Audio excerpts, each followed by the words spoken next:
Long before the city of Solitude rose as the proud jewel of Skyrim's northern coast, the land that would one day hold its towering walls existed in a much quieter and more ancient state, shaped not by kings or jarls or the ambitions of noble families, but by the slow, patient movement of time itself, as the winds swept endlessly across the sea of ghosts and carved their whispers into the cliffs that overlooked the water, leaving behind a landscape that felt both untouched and deeply aware of every footstep that wandered its shores.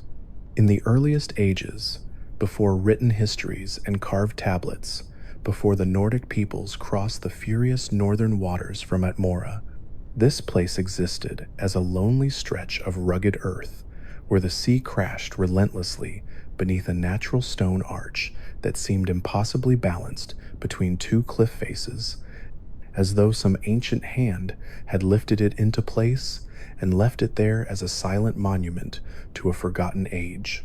The arch existed before nations or tribes, before borders or titles, and the people who lived in the region long before the Nordic arrival saw it as something sacred, a meeting point between the mortal world and the domain of the sky, where storms gathered and connected the land to the restless sea below. Small groups of early settlers, primitive, wandering, closer to nature than any race that would come after them, moved across the coastline in loose communities, following herds, fishing along the cold waters, and building temporary shelters of driftwood and hide. These early inhabitants held no concept of ownership or power, yet they felt a deep reverence for the land they walked upon, and especially for the arch that loomed above them. Some believed it was the spine of a sleeping giant curled against the shore. Others whispered that it had been formed by the breath of the gods, solidified into stone when the world was still cooling. These myths drifted across generations like wind-blown seeds, shaping the earliest spiritual identity of the region. When the Atmorans eventually crossed the storm-scarred Sea of Ghosts in the Merethic era, fleeing the freezing death that overtook their homeland and bringing with them the fierce warrior culture that would one day define Skyrim, they encountered a land already rich with spirit, myth, and memory. Those early Atmoran explorers, hardened by bitter cold and relentless seas, looked upon the massive arch with awe, seeing not a geological formation, but a fortress carved by nature itself, a place that would stand strong against enemies, monsters, and the elements. They settled first around its base, establishing small outposts that clung to the rocky coastline like stubborn roots, and over time, these outposts grew into small villages as more longships from Atmora arrived. The newcomers hunted in the nearby forests, fished in the turbulent waters, and carved runes into the stone walls of early shelters, leaving behind records of birth, death, and legend. Fires glowed against the early morning mist as families gathered for warmth, sharing stories of Ysgramr, of the 500 companions, and of battles fought during their flight from Atmora, blending their old tales with the new land's mysteries. The longer they stayed, the more they recognized the strategic significance of the arch. It offered height, shelter, and visibility qualities any warrior knew could shape the outcome of conflict. And even though the early Nordic settlers did not yet have the numbers or resources to build a permanent stronghold atop the arch, they spoke often of its potential, marking its importance in carved wooden tablets and telling their children that one day a great city would rise above the sea, drawing strength from the land's ancient magic. As decades passed and Skyrim's earliest Nordic clans began to unify under shared traditions, shared gods, and shared threats, the region surrounding the Arch slowly accumulated influence, attracting hunters, sailors, craftspeople, and wanderers from distant valleys. They built sturdier homes and established trade relationships with neighboring settlements, exchanging pelts, fish, carved weapons, and early forms of currency. The land that would one day be called Hafengar was becoming a place of gathering, a hub of movement and culture, yet it still lacked a central leadership, existing instead as a loose union of families and warriors whose primary concerns were survival and honoring the spirits they believed watched over them. Over time, these clans formed councils around great fires, discussing disputes, planning hunting routes, and sharing news from distant parts of Skyrim. The sea remained both ally and adversary. It provided food through fishing and travel through ships, yet its storms were violent, their winds capable of crushing longboats against rocky shores. And through all of these challenges, the Arch stood unshaken, untouched by wind or frost or lightning, becoming a symbol of resilience for the early people. Its image appeared frequently in carvings, painted shields, and oral stories. Children were taught that the Arch was a guardian, a silent sentinel watching over their lives. The idea that a settlement could one day rise atop it became a belief passed quietly across generations, not as a structured plan but as a dream waiting for its proper moment. When the earliest Jarls began to appear across Skyrim, leaders, chosen not only for their strength in battle, but for their ability to speak with clarity, mediate disputes, and inspire loyalty, the people of Hafengar found themselves naturally drawn toward organizing under similar leadership. A line of early chieftains began guiding the region, each leaving behind their own marks. A bridge built across a gorge, a longhouse expanded to hold more families, a ritual stone raised to commemorate victories. Though these leaders did not yet call themselves Jarls, the identity of Hafengar was slowly forming around them, shaped by their decisions and the deep pride they held for the land. As the Nordic people solidified their presence, exploring further inland and establishing contact with distant clans, the importance of the region continued to grow. Home to skilled sailors, gifted hunters, and warriors who understood both sea and land, Hafengar soon became known for its strength and reliability. Its location made it a natural crossroads, attracting not just Nordic settlers, but travelers from High Rock and even early Breton tribes who skirted the edge of the northern waters. Traders from distant lands brought primitive enchanted stones, strange food ingredients, and cloth dyed in colors unseen in northern villages. This exchange of culture left subtle marks on the region, adding layers of complexity to its growing identity. Yet even as these changes spread across the land, the Arch remained the centerpiece of Hafengar's destiny. Over generations, builders tested small structures along its lower edges, watch posts, simple shelters, stone markers, but they always found themselves gazing upward, imagining more. The Arch's height became a vantage point for early warriors to scan the horizon for oncoming storms or raiders, and its edges became favored places for quiet contemplation. Many believed the spirits of ancient ancestors watched from the Arch's highest point, guiding their descendants and shaping the fate of the region. And as these beliefs deepened, so too did the sense that the land itself was preparing for something greater. By the time the Nordic settlement had fully taken root, the region had become a patchwork of small villages, longhouses scattered among forests, and small fishing outposts lining the coast. Life was harsh, shaped by bitter winters and unpredictable seas, yet it was also marked by a sense of belonging. People in Hafengar felt the land beneath their feet in a way that ran deeper than soil and stone. They felt connected to the Arch, the wind, and the sea that carved their lives. It was during these centuries of growth that the first stones were laid for what would become the earliest stronghold of Solitude, not yet a city, not yet a palace, but the beginning of something that would one day rise above every other structure in Skyrim, both physically and politically. The people did not know they were creating history. They simply built because building felt right, felt destined. They carried stones up steep paths, shaped timber with crude axes, and sang work songs passed down from Atmaran ancestors. Smoke drifted upward from the fires at the arch's base, and the sound of hammers echoed across the shores. These early halls were modest, but they marked the first time humans had truly claimed the arch. From that moment onward, the fate of solitude had begun, and though none alive during this ancient age could imagine the future, could imagine high kings, imperial alliances, civil wars, or the Wolf Queen, whose shadow would one day fall across these same halls, the land itself seemed to know, as if patiently waiting for the day when the city above the sea would fulfill the destiny carved into its cliffs long before the first settler ever placed a foot upon the stones.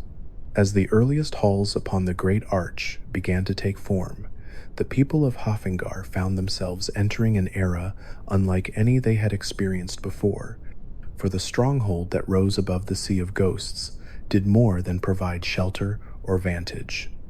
It awakened a sense of destiny that rippled through every small village, every forest trail, and every fishing boat that drifted along the coast, creating a shared identity rooted in the belief that they were crafting not just another settlement, but a place touched by the spirits of land and sky. The work required to shape the arch into something livable was immense, and generations of families contributed to the effort, each adding a stone or a beam or a carved pattern that wove their story into the growing heartbeat of the region. People climbed the winding paths, carrying bundles of timber strapped to their backs, while others hauled quarried stone from nearby cliffs, stacking the blocks carefully along the arch's edges. Children watched with wide eyes as the walls rose, dreaming of the day they might walk through the completed halls as warriors or leaders or craftsmen.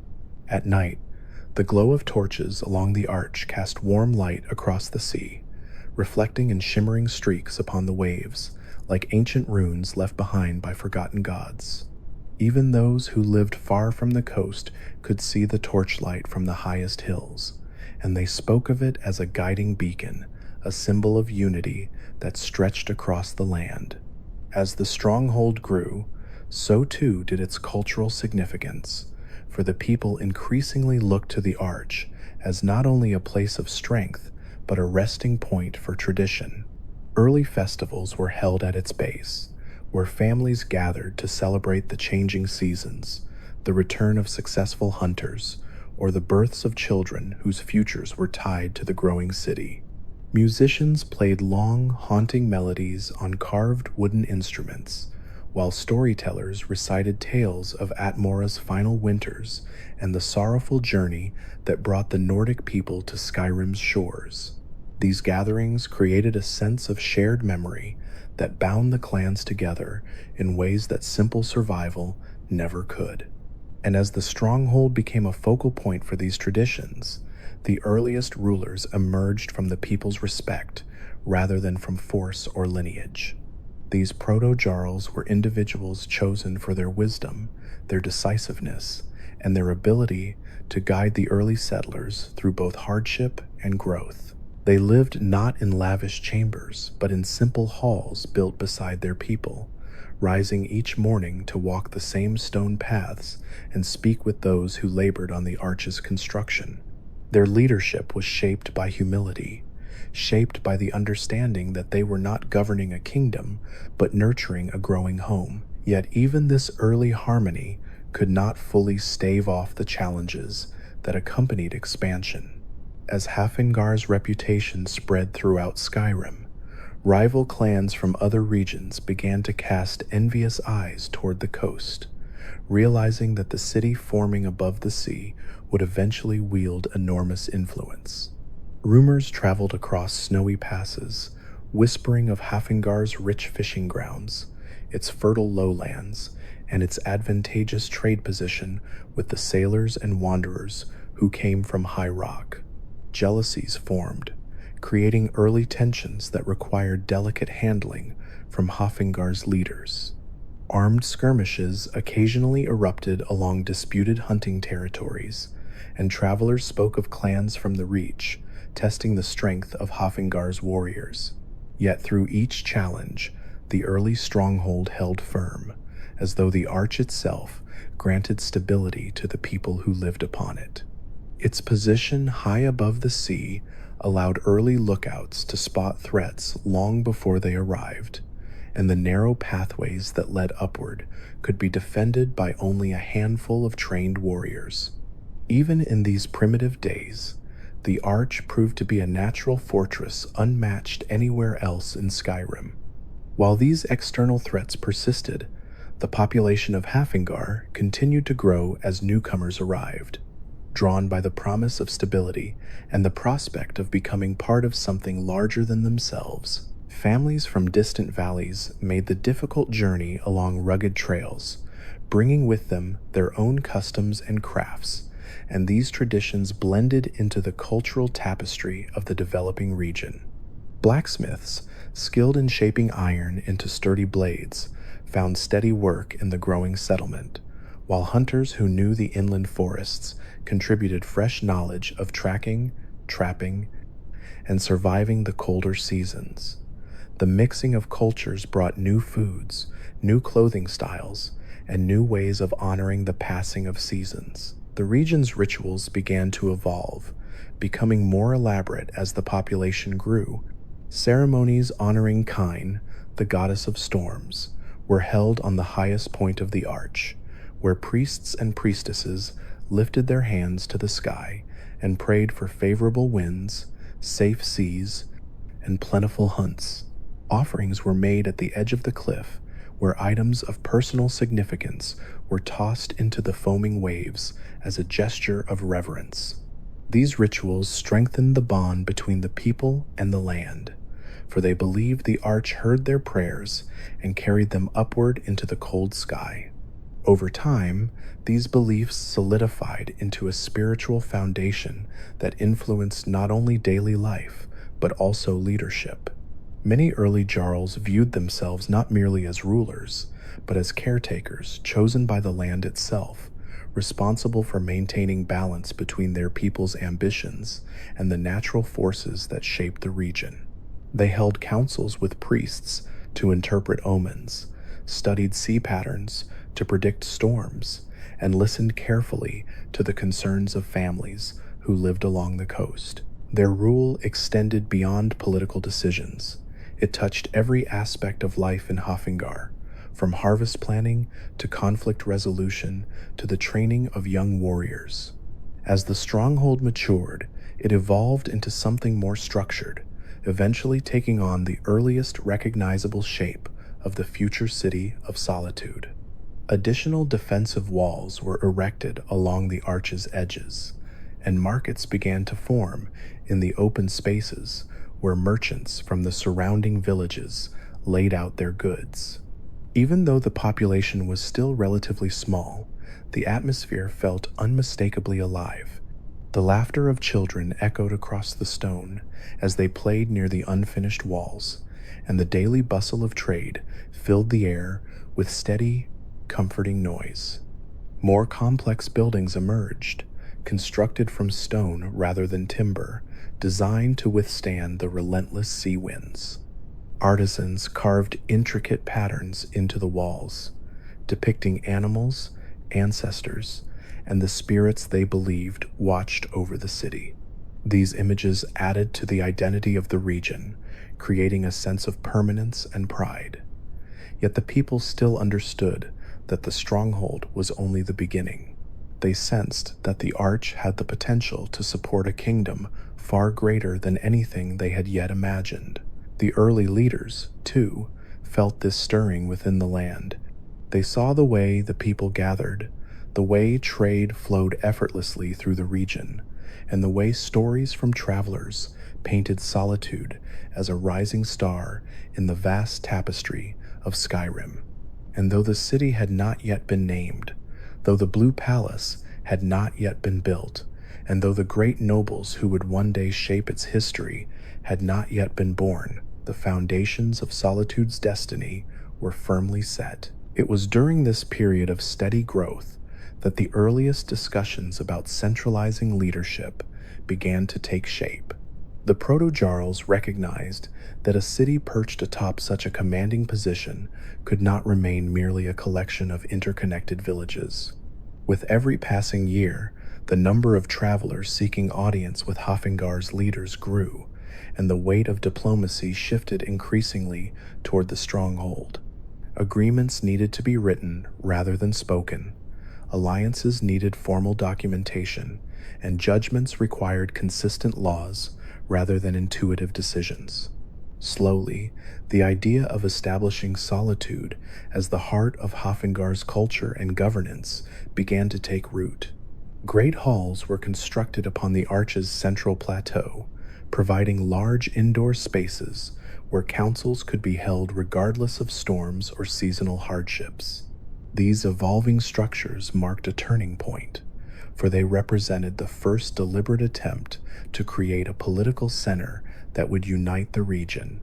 Within these halls, elders, warriors, and community leaders gathered to debate matters affecting not only their home, but the greater Skyrim beyond. They discussed trade routes, territorial disputes, and the dangers posed by distant clans.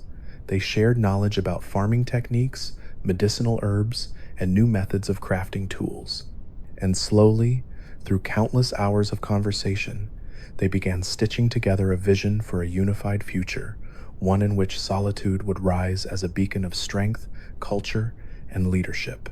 Even as political conversations deepened, the day-to-day life of Hafingar remained woven with simple tasks, simple joys, and simple struggles. Farmers tended to rocky soil in the lowlands. Sailors mended their nets beside the docks, and hunters roamed the forested hills searching for game. These people may not have considered themselves part of a grand story, yet their actions shaped the land just as much as the decisions made in the halls above. Every stone laid on the arch, every fish pulled from the sea, every tree cut for lumber contributed to the evolving identity of the region. When storms rolled across the Sea of Ghosts, people would gather inside their homes and listen to the thunder, feeling both fear and fascination. They believed the storms were messages from the gods, guiding them through challenges and reminding them of their place within the world's vast and ancient cycle. And when the storms passed, they returned to their tasks with renewed determination, trusting that the land had chosen them for a reason. As the generations stretched onward and Hafingar transitioned from a cluster of settlements into the beginnings of a true city, the people could sense that they were living in a time of transformation. They stood at the edge of history, knowing that their efforts would echo far beyond their own lives, shaping a future they would never see. And towering above them, watching silently as it had for thousands of years, the arch remained unchanged, timeless, patient, and ready to support a city that would eventually stand not only as Skyrim's northern jewel, but as one of the most iconic places in all of Tamriel. As the generations passed and the stronghold atop the stone arch settled more firmly into its identity as the heart of Hafingar, the people who shaped its walls and walked its pathways began to experience a profound shift in how they understood themselves and their place within the larger tapestry of Skyrim. For the settlement that had once been little more than a cluster of timber structures now pulsed with the energy of expanding trade, evolving cultural practices, and the shared belief that the city rising above the Sea of Ghosts was destined for something greater than any one clan or leader could express. The longhouses grew sturdier, reinforced with thick beams carved from ancient pines that clung stubbornly to the northern mountainsides, and the stonework became more intricate as artisans experimented with new techniques, carving patterns into the walls that told the story of the land, the people, and the spirits they believed watched over them. These carvings depicted scenes of warriors crossing from Etmora, of fishermen braving treacherous winter seas, and of children laughing beneath the flickering glow of festival torches, creating a visual chronicle of Hafingar's earliest chapters. As the city gained a clearer identity, it began naturally attracting not only settlers from nearby regions, but scholars, wanderers, and tradesmen from distant holds who found themselves drawn to the arch's impressive silhouette and the sense of order emerging from its once chaotic beginnings. These travelers brought with them new stories, new skills, and new perspectives that subtly expanded the cultural boundaries of the region. A hunter from the Pale might teach a more efficient method of preserving meat through the winter, while a craftsman from Eastmarch might share new approaches to leatherworking that shaped the clothing styles worn throughout Hafingar. Meanwhile, storytellers from the Reach brought tales of ancient crowns, lost kingdoms, and the old magic that once pulsed beneath Skyrim's soil. These stories mingled with Hafingar's own evolving legends, strengthening the belief that the city above the sea was more than merely a home. It was a place where destinies converged. With this influx of new people and ideas, the early leaders of Hafingar found themselves faced with increasingly complex responsibilities. They were no longer just guiding a scattered group of families, but steering a budding city whose influence extended far beyond its own borders. Their decisions needed to account not only for the practicalities of daily survival, but for the long-term direction of a population that looked to them for wisdom and stability. Councils became more structured, with elders, warriors, and spiritual advisors gathering regularly to discuss issues ranging from land disputes to trade agreements to the role of the Arch in the city's future. It was during one of these early council eras that the idea of establishing Solitude as a formal jarlship began to take root. The people recognized that their city was no longer simply a stronghold, but the cultural and political heart of Hafingar, and that a leader who held an official title might unify the region more effectively.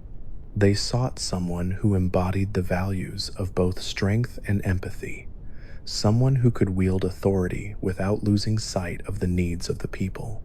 Over time, the role evolved into what would become the Jarl of Solitude, a position that carried enormous prestige due to the city's symbolic and strategic importance. The early Jarls approached leadership not as an avenue for personal power, but as a profound responsibility, for they believed the land itself had chosen Solitude to be a guiding light for Skyrim. They oversaw the construction of additional fortifications along the Arch, ensuring that the city could withstand both natural storms and any threats posed by rival clans. They encouraged trade by improving the pathways that led down to the harbor and by negotiating agreements with merchants from High Rock who sought safe docking for their ships. Under their leadership, Solitude's harbor began to transform into a bustling center of maritime activity. Wooden docks extended further into the water, forming a network of piers where fishermen unloaded their catches at dawn, and traders hauled crates filled with fine fabrics, spices, crafted jewelry, and rare herbs. Ships bearing banners of distant lands appeared more frequently, their sails billowing in the northern wind as they approached the towering cliffs. The harbor echoed with the sounds of sailors shouting orders, blacksmiths hammering out new tools or repairing damaged parts of ships, and vendors advertising their wares to passers-by. The sea became a lifeline for the city, providing food, trade opportunities, and the sense that Solitude was connected to a world beyond the immediate coastline. The people of Hafingar developed a deep relationship with the water, learning to read the patterns of the waves, the behavior of seabirds, and the shifting color of the horizon to predict storms or changes in weather. Some believed that Kine herself guided their ships through the turbulent sea, her breath forming the winds that carried them safely home. Others attributed their maritime success to the spirits that dwelled beneath the cliffs, ancient guardians who protected the arch from erosion and kept the harbor deep enough for even the largest vessels to navigate. Whether these beliefs were rooted in truth or in the comfort of tradition did not matter, for they strengthened the bond between the people and the land that held them. Meanwhile, atop the arch, the city continued to flourish under the Jarl's guidance. Additional buildings rose beside the longhouses and halls, including spaces dedicated to craft work, meetings, and public gatherings. A marketplace emerged near the center of the arch, where merchants laid out wares on colorful fabrics, and children darted between stalls, clutching sweet treats or handmade toys. It was here that the travelers' stories mingled with local gossip, creating a lively exchange of news from across Skyrim and beyond. People came to the marketplace not only to buy goods, but to feel the pulse of Solitude, to witness the city's heartbeat in the form of everyday life unfolding in vibrant, harmonious movement. Yet even as Solitude grew stronger, the early Jarls understood that their success brought with it new challenges. Some neighboring regions viewed the city's influence with suspicion, worried that its growing economic and political power would overshadow their own. Envoys from Whiterun, Winterhold, and Eastmarch began visiting Solitude more frequently, seeking clarification on the city's intentions. These early diplomatic relationships were often fragile, requiring careful negotiation to prevent misunderstandings that could lead to conflict. The Jarls navigated these challenges with patience and wisdom, understanding that Solitude's stability depended not only on internal unity, but on maintaining peaceful relationships with the surrounding holds. As political structures solidified, religious practices also grew more formalized. Shrines were erected along the arch, each dedicated to one of the 8 divines or to ancient Nordic spirits, believed to influence the land and sea. Priests and priestesses performed rituals at dawn and dusk, offering prayers for safe harvests, bountiful hunts, and protection from storms. These ceremonies often drew large crowds, their voices rising together in peaceful harmony as the sun cast warm hues across the sky. The people found comfort in these rituals, believing that the gods favored their growing city and blessed the efforts that shaped its future. Festivals honoring the divines became annual traditions, filled with music, dancing, and feasts that lasted long into the night. These celebrations strengthened the sense of unity within the city, reminding the people that Solitude was not just a place of stone and wood, but a living community, bound together by shared history and shared aspiration. As the stronghold matured into a true city, the relationships between its leaders and its people grew increasingly significant. Jarls walked openly among their citizens, listening to concerns, offering guidance, and demonstrating the humility that had earned them their positions. Their presence provided reassurance, especially during harsh winters when food supplies dwindled and the sea froze over in jagged patterns of ice. Even in such times, the people of Hafengar trusted their leaders to guide them through hardship. And as they stood upon the towering arch, gazing at the endless stretch of water beneath them, they felt a sense of resilience rooted not only in their own strength, but in the shared determination of their entire city. With each passing generation, the belief that Solitude was destined for greatness grew stronger. Stories spread across Skyrim of a city built above the sea, its walls carved from the bones of ancient mountains, its people united by unshakable pride and unwavering resolve. Travelers who approached the city by ship often spoke of the awe they felt when the arch first came into view, rising like a monument sculpted by the gods themselves. The torches lit along its top glowed like stars descending to greet the sea, and the wind carried a distinct, haunting melody as it whistled between the cliffs. These stories, carried across holds and kingdoms, strengthened Solitude's identity as a place unlike any other. And though the future held challenges the early people could never have imagined, conflicts, leadership struggles, and the rise of figures whose names would echo through history, the city stood firm, its foundation built upon centuries of dreams, labor, and the enduring belief that the Arch had chosen them. They could not see the full extent of the destiny unfolding before them, but they sensed it with every breath of cold northern air, every creak of a ship's mast against the wind, and every stone laid along the Arch's surface. They felt it in the rhythm of their daily lives, in the rituals passed down from elders, and in the stories whispered by firesides during long winter nights. Solitude was becoming not just a city of stone and timber, but a city of purpose, shaped by the land, the sea, the gods, and the unyielding will of its people. And as the region entered a new era, one defined by growing political significance and the need for stronger leadership, the city's role in Skyrim's future was becoming undeniable, its rise as inevitable and unstoppable as the tides that crashed against the cliffs far below. As Solitude continued to grow into the defining heart of Hafengar, the people living along its cliffs and across the archway began to feel the subtle shift from scattered settlements into a true kingdom, a place where ideas, traditions, and ambitions blended into something larger than any individual could shape alone. For the city had begun to attract people from across Skyrim and from far beyond its borders, creating a melting pot of perspectives that transformed the culture in ways both quiet and profound.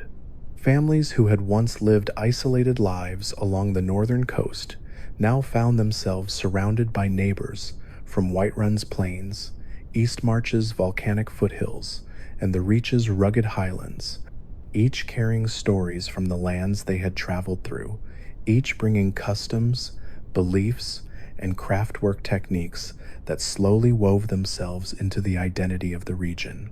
As these groups settled into Solitude's growing structure, the city found itself entering a new era of purposeful construction, for the leaders recognized that a settlement perched atop a natural arch required careful planning if it was to withstand time, war, and the relentless wind that swept across the Sea of Ghosts.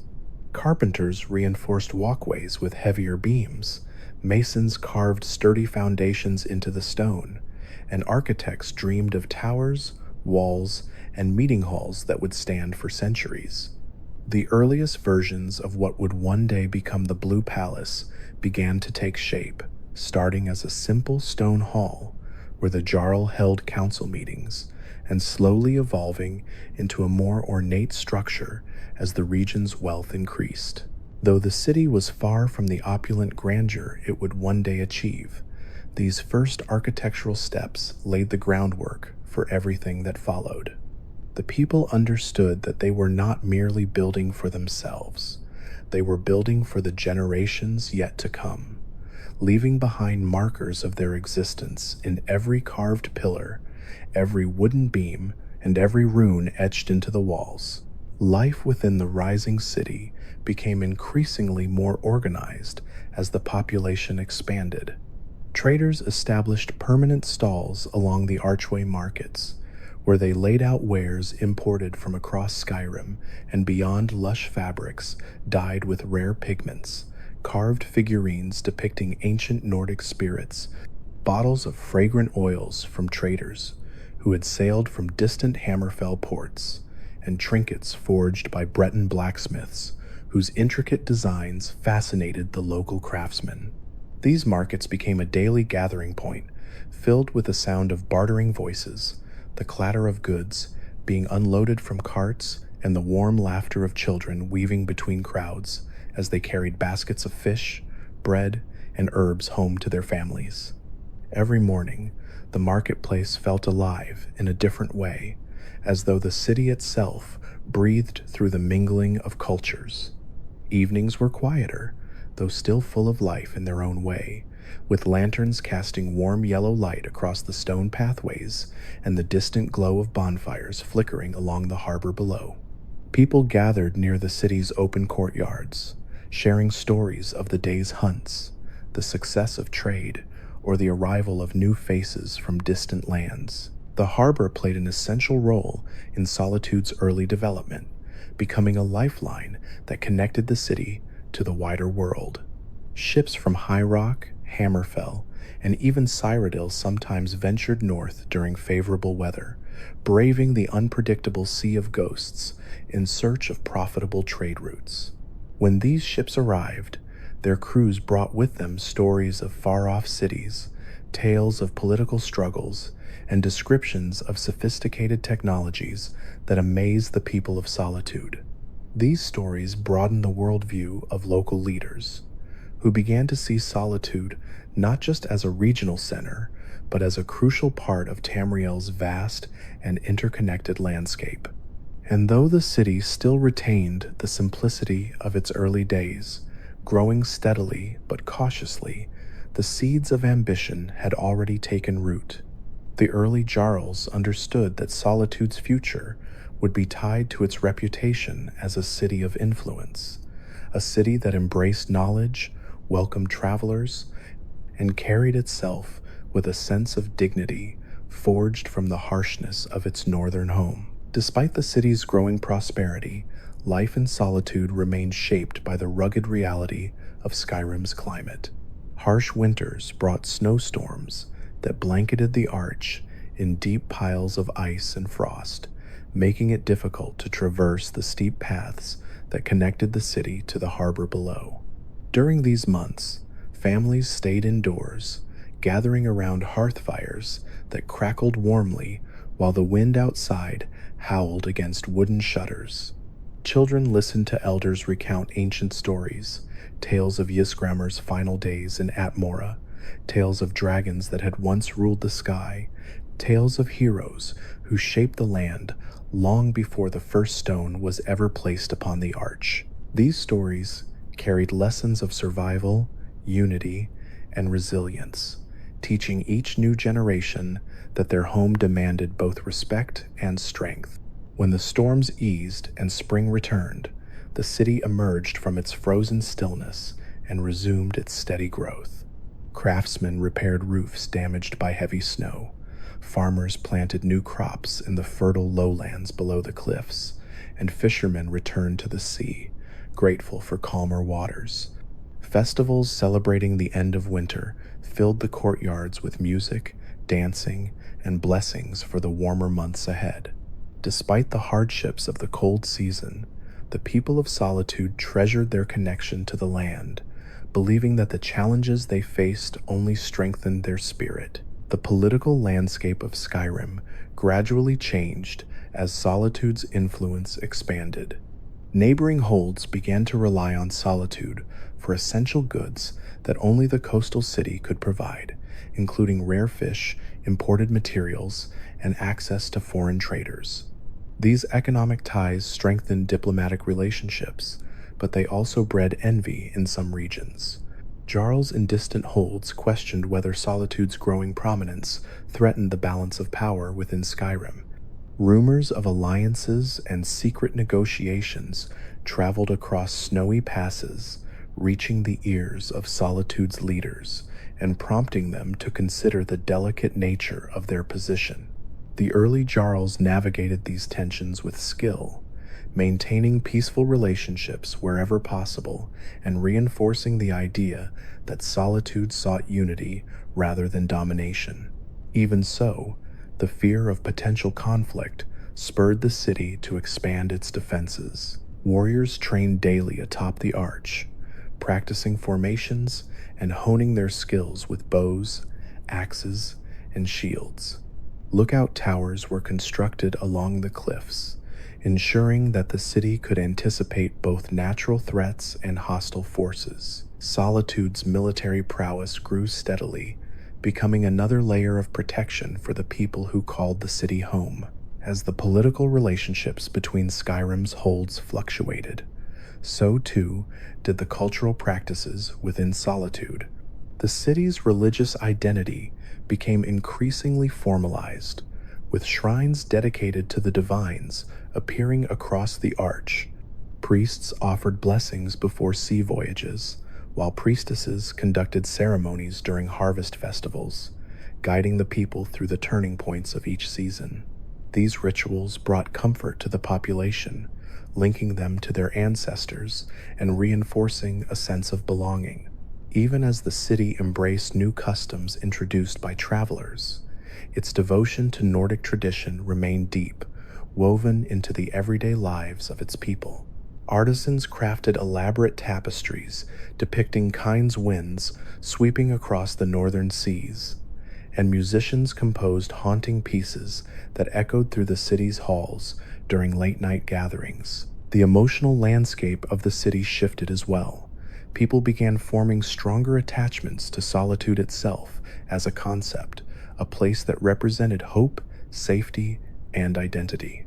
Children looked up at the arch and imagined futures as warriors, merchants, or advisors in the great halls. Families who had lived in the region for generations felt pride in the city's progress, knowing that their ancestors had helped shape its foundations. Even newcomers quickly sensed the city's unique energy. They spoke of the way the arch seemed to hum softly beneath their feet, as though the land itself held memory, power, and purpose. Sailors arriving at the harbor often described the sight of Solitude as breathtaking, the way the city seemed to float above the sea, its torches glowing against the night sky like stars suspended in the air.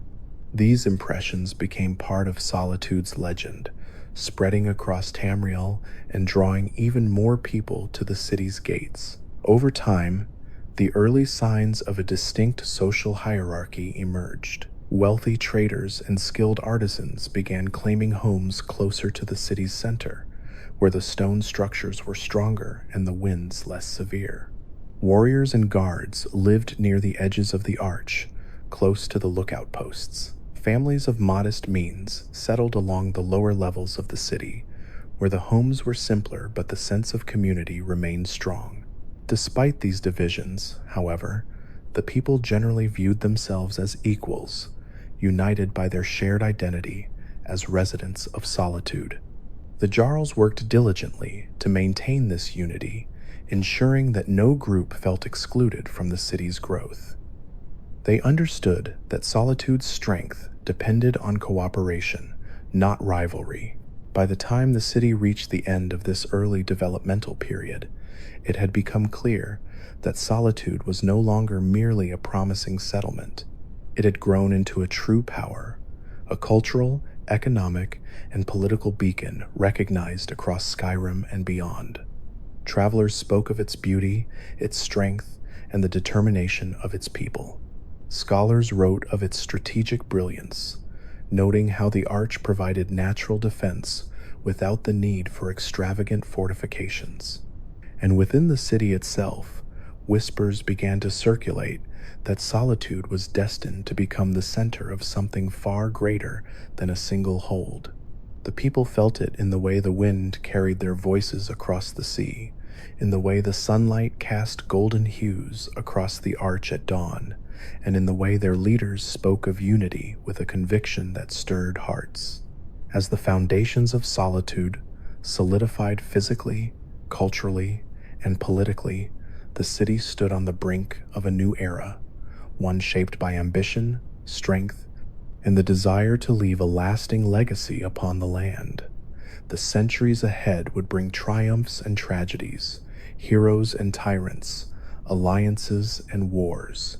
But through it all, the arch would remain, a symbol of Solitude's unyielding spirit and the ancient promise that had guided its people from the very beginning. As Solitude settled into its role as a rising center of culture and governance, the city's early Jarls began to formalize their responsibilities in ways that shaped the identity of the region for centuries to come. For the people increasingly looked to their leaders, not only for protection from external threats, but for guidance in how to maintain harmony among the diverse groups who now called the Arch their home, and this new layer of expectation pushed the Jarls to refine the systems of justice, diplomacy, and communal cooperation that would one day become hallmarks of Solitude's rule. The earliest Jarls understood that they governed a land unlike any other in Skyrim, perched atop a formation that represented both the resilience of the earth and the raw unpredictability of the sea. They held council in longhouses, warmed by massive hearth fires, where elders and advisors gathered to discuss disputes between clans, issues of land ownership, and matters involving trade caravans or foreign ships docking in the harbor. Each decision required a delicate blend of firmness and empathy, for the people had grown proud and protective of their city, and they expected their leaders to act not as distant rulers, but as caretakers who listened, understood, and responded to the needs of the community. These early councils were as much social gatherings as political ones, with food and drink shared freely among those in attendance, creating an atmosphere where discussion felt natural and resolution seemed possible, even in moments of tension. Over time, the councils grew more structured, with designated positions for advisors who specialized in trade, religion, military affairs, and cultural preservation. These roles allowed the Jarls to manage the increasingly complex nature of a growing city, and the system they developed would later inspire many of the governmental practices that defined Solitude during its golden ages. Meanwhile, Solitude's harbor continued to expand in both physical size and economic significance, becoming one of the most important maritime hubs in northern Tamriel. Skilled shipwrights worked tirelessly along the waterfront, shaping longships capable of swift travel and crafting larger vessels designed to endure lengthy voyages across unpredictable seas.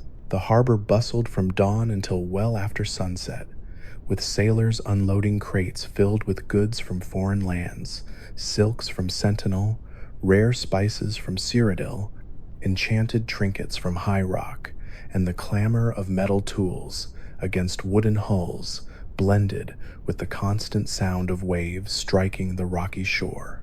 Fishermen returned at midday with nets heavy with silver-scaled fish, their laughter echoing across the docks as they shared stories of strange sea creatures spotted in the depths or of storms that nearly swept them away before Kine herself seemed to calm the winds.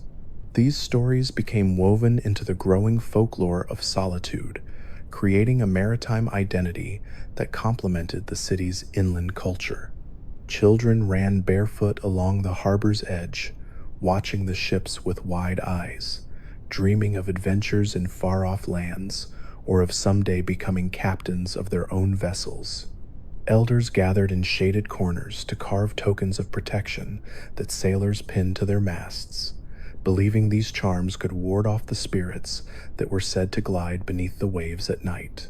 Life atop the Arch moved at a different rhythm than life near the sea, though the two worlds remained deeply connected. Farmers who tended the fertile lowlands brought their goods into the city, forming a network of supply that sustained the growing population. Craftsmen set up workshops along the bustling pathways, their hammers ringing out as they shaped metal, wood, and stone into tools, furniture, and decorations. Some artisans specialized in decorative carvings, etching scenes of Nordic heroes or stylized depictions of waves, clouds, and storms into the walls of homes and public buildings. These carvings acted as both artistic expression and spiritual protection, for many believed that inscribing symbols of power and nature into the city's architecture would help shield it from future calamities. Festivals continued to thrive, especially those honoring the changing seasons. The beginning of spring was marked by a week-long celebration filled with feasting, music, and barefoot dances performed across the open stone above the sea. People decorated their homes with garlands made of early blooming flowers, and priests offered blessings of renewal and protection. Summer festivals emphasized strength and community, with competitive games that tested skill in archery, swimming, and foot races across the rugged terrain. The end of harvest brought gratitude-filled gatherings, and the long winter nights were illuminated by bonfires and storytelling circles where families came together to remember their ancestors and reaffirm their connection to the city. As Solitude's cultural and economic influence grew, so too did its military strength. Recognizing the strategic importance of the arch and harbor, the Jarls invested in building a disciplined fighting force capable of defending the city from threats both human and monstrous. Young men and women were encouraged to train with weapons from an early age, though military service was not mandatory. Those who chose to pursue the path of the warrior underwent rigorous training under the guidance of seasoned captains who had survived battles against raiders, trolls, and even the occasional giant that wandered too close to the region's borders. These warriors patrolled the city's walls, slept in barracks built near the cliffs, and practiced daily combat drills on open-air platforms overlooking the sea. The combination of natural defenses and disciplined soldiers made Solitude one of the most secure settlements in the north, and because of this strength, smaller nearby settlements often sought the Jarl's protection, eventually merging into the broader territory of Hafengar. These alliances strengthened Solitude's influence and allowed it to play a larger role in the political affairs of Skyrim. Politics among the Jarls grew more complex as the city's prominence expanded. With influence came rivalry, subtle at first but steadily growing into a significant force. Jarls from other holds envied Solitude's access to foreign goods, its stable economy, and its increasingly respected cultural identity. Some attempted to undermine Solitude through unfavorable trade agreements or by encouraging their own people to avoid the city's markets. Others sought alliances with powerful families within Solitude, hoping to pull the city's leadership into their own political orbit.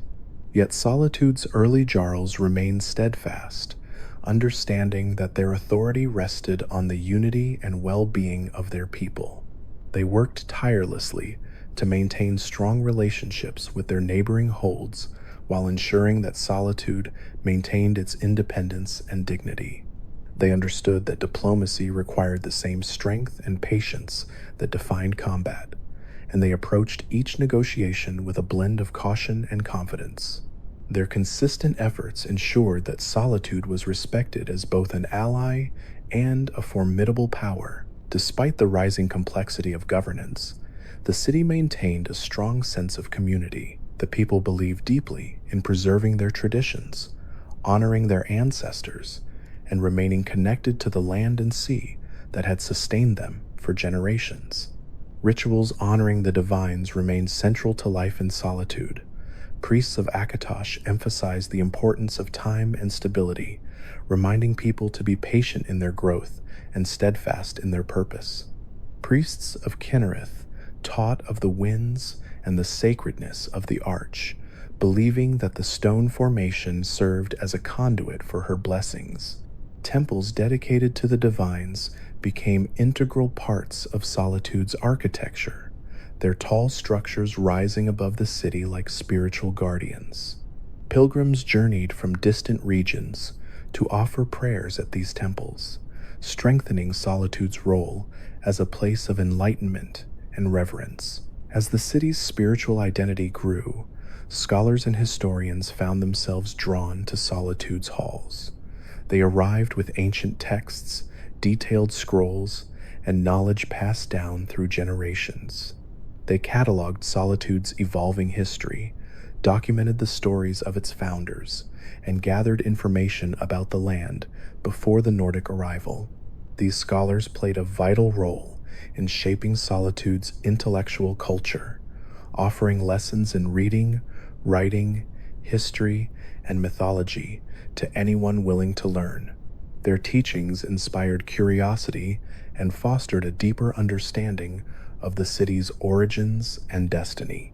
Over time, Solitude developed a reputation as a center of wisdom, a place where knowledge flowed as easily as the sea breezes that swept across its cliffs. The presence of these scholars also helped cultivate a profound respect for the past, encouraging the people to see themselves not as isolated individuals, but as inheritors of a vast and ancient legacy. This emerging identity strengthened Solitude's sense of purpose, but it also placed pressure on the city to maintain its values during times of hardship. Harsh winters tested the community's resolve, especially when crop yields were low or fishing conditions proved treacherous. In difficult years, the Jarls worked closely with priests and artisans to ensure that the people had enough food, shelter, and resources to survive. They organized communal feasts where families shared what they had, reinforcing the belief that Solitude thrived when its people supported one another. These moments of struggle became defining chapters in the city's history, shaping the humility and determination that would one day come to define Solitude's greatest leaders. As the years turned into decades and the decades into centuries, Solitude's transformation from a scattering of early settlements into a thriving, unified city became undeniable. The people walked proudly along the arch, knowing that their home was unlike any other in Skyrim. They stood at the harbor's edge and watched ships arriving from distant lands, knowing that their city had become a gateway to the world. And as they gathered in longhouses, temples, and marketplaces, they felt the deep, ancient hum of the land beneath them, a quiet reminder that Solitude was more than stone and timber. It was a symbol of resilience, unity, ambition, and destiny. The people sensed that the city's story was only beginning, that their own lives were threads in a tapestry far larger than themselves. And though they could not yet see the powerful figures who would rise in centuries to come, or the wars that would shake Tamriel to its core, they knew that Solitude was destined for greatness, for the arch upon which they lived had chosen them, guiding them toward a future that promised triumph, challenge, and transformation in equal measure. As Solitude moved into the next great phase of its growth, the city began to shed the last remnants of its early frontier identity and take on the shape of a refined and influential power whose choices reverberated across Skyrim and beyond. For the combination of its strategic position, cultural depth, and unified people allowed the Archtop settlement to evolve into a place that guided the rhythms of northern Tamriel with a quiet but unmistakable authority.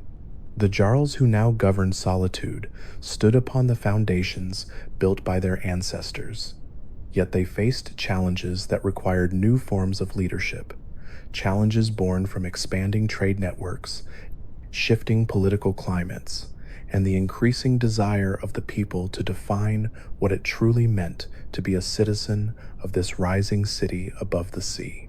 With the growing complexity of life atop the arch, the role of the Jarl became not merely one of protector and judge, but of visionary, someone capable of anticipating the needs of a rapidly evolving society. These Jarls oversaw the construction of larger, more sophisticated halls that served as centers for diplomacy and administration, and though these early halls lacked the brilliance that would one day define the Blue Palace, they represented a structured shift toward the kind of leadership that would eventually guide Solitude into its golden ages.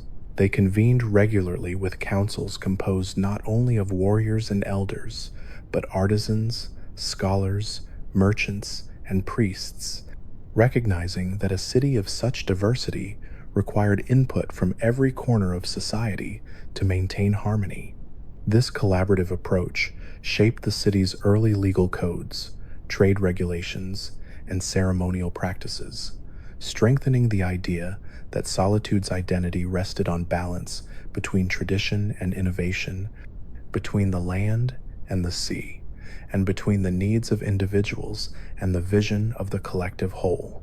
These political developments coincided with Solitude's increasing presence on the international stage, for as the harbor grew in importance, so too did the number of foreign ships arriving on its shores. Vessels from High Rock carried Bretons speaking in soft, lilting accents, their cargo holds filled with enchanted tools, rare books, and finely crafted jewelry. Ships from Hammerfell brought redguards with their curved blades and complex combat traditions, sharing stories of desert sands so hot they shimmered like molten glass. Even traders from Cyrodiil arrived on occasion, bringing with them a level of refinement and sophistication that intrigued Solitude's scholars and nobles. These encounters left lasting impressions on the people, expanding their cultural horizons and introducing new materials, technologies, foods, and philosophies into the city's daily life. Over time, certain Solitude families grew wealthy through these trade relationships, evolving into early noble lines whose influence shaped the city's political structure. These families built stone manors along the arch, decorated with imported tapestries and rare furnishings that reflected their worldly connections. Some saw this rise in noble influence as a threat to the city's original spirit of unity, while others believed it represented the natural progression of a growing society. The Jarls managed these dynamics carefully, striving to prevent wealth from creating divisions that could undermine Solitude's stability. While trade shaped the external identity of the city, Solitude's internal culture continued to deepen as its people developed new artistic, spiritual, and intellectual traditions. Poets composed long, flowing verses inspired by the sound of the wind through the archway's narrow crevices, writing lines that compared the city's resilience to the ancient stone beneath their feet. Musicians played instruments carved from driftwood and animal bone, filling the halls with melodies that blended the haunting cadence of Nordic traditions with foreign scales introduced by traveling bards. Painters began crafting frescoes depicting scenes of life atop the arch, merchants haggling in the marketplace, warriors practicing their forms beneath the rising sun, and children chasing each other along the stone paths, their laughter echoing faintly against the sea below. These works of art helped define Solitude's cultural identity, establishing the city not only as a place of political ambition, but as a haven for creativity and expression. In the temples, the priests deepened the city's spiritual connection to the divines. They taught that the arch was a sacred symbol of endurance, its unbroken form representing the mortal spirit's ability to withstand hardship. Some believed the arch had been blessed by Kine herself, its shape molded by winds that had blown since the dawn of the world. Others saw in the stone a gift from Shor, a reminder of the strength and resilience he had bestowed upon the ancestors who crossed from Atmora. Ceremonies honoring the divines became grander, with processions winding through the city during festivals, each participant carrying offerings of carved wood, freshly gathered herbs, or handcrafted ornaments. Songs praising the gods rose into the evening air as lanterns illuminated the pathways, creating a shimmering river of light across the arch that sailors could see clearly from miles away. These rituals fostered a deep sense of unity among the people, reminding them that regardless of their origins or social standing, they were bound together by shared belief and shared destiny. As Solitude's population increased, new districts formed along the arch and in the surrounding lowlands. The Harbor District expanded into a bustling waterfront village where sailors, fishermen, and shipwrights lived in close-knit communities. They built taverns where the air was always thick with the smell of roasting fish, spiced ale, and wood smoke, and where stories flowed as freely as the drink. Some evenings, the taverns filled with laughter as people recounted amusing mishaps at sea, while other nights carried a quieter mood as sailors spoke reverently of lost ships and the friends who never returned from their voyages. Further inland, agricultural villages sprouted near fertile fields, supplying Solitude with grain, vegetables, and livestock. These farming communities formed the economic backbone of the region, their steady labor ensuring that the city remained well-fed even during difficult seasons. Craftsmen and merchants lived along the archway itself, forming a social class that linked the harbor's energy with the more refined activities of the noble estates. The diversity of these communities enriched Solitude's culture, though it also required careful governance to prevent conflict between groups with different lifestyles and priorities. The city's defenses evolved alongside its cultural growth. The Jarls recognized that Solitude's rising prominence made it a potential target for hostile forces, whether from rival Nordic clans or opportunistic raiders from across the sea. In response, they commissioned the construction of additional guard towers along the cliffs and ordered the training of specialized archers known for their ability to strike targets at great distances, their arrows cutting through the wind with deadly precision. Solitude's warriors became renowned for their discipline and resilience, their training focusing not only on combat prowess, but also on endurance, mental fortitude, and familiarity with the harsh environments surrounding the city. Some warriors patrolled the forests and hills, protecting nearby villages from predators or bandits, while others served as the city's elite guards, stationed at key points along the arch.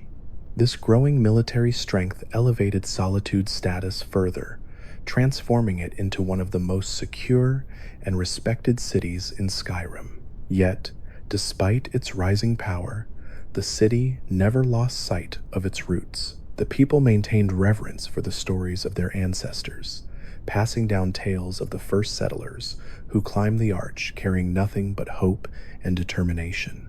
These stories appeared in songs sung during winter feasts and in wood carvings that decorated longhouse walls, depicting the hardships overcome by earlier generations.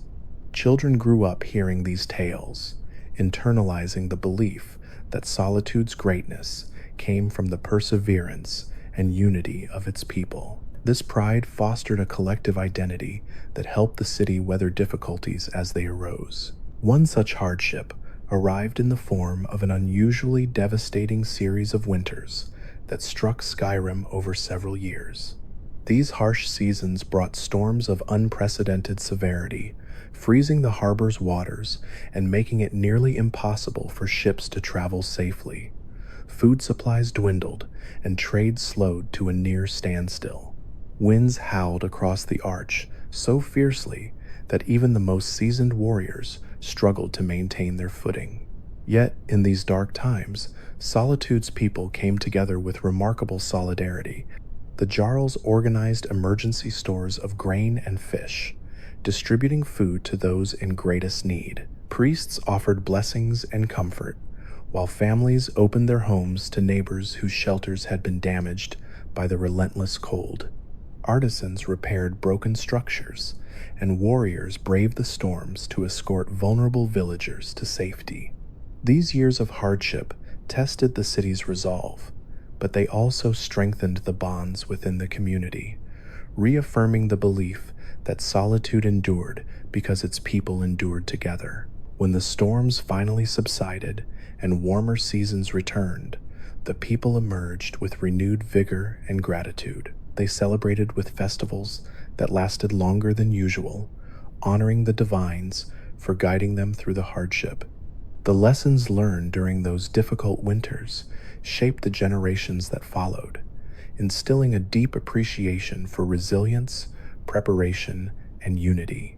Solitude's identity grew stronger, its culture more refined, its political presence more commanding, and its people more deeply connected to the land that held their city high above the sea. By the time this era came to a close, Solitude had firmly established itself as a cornerstone of Skyrim's history, a city defined by its strategic brilliance, cultural richness, spiritual depth, and the unwavering determination of its inhabitants.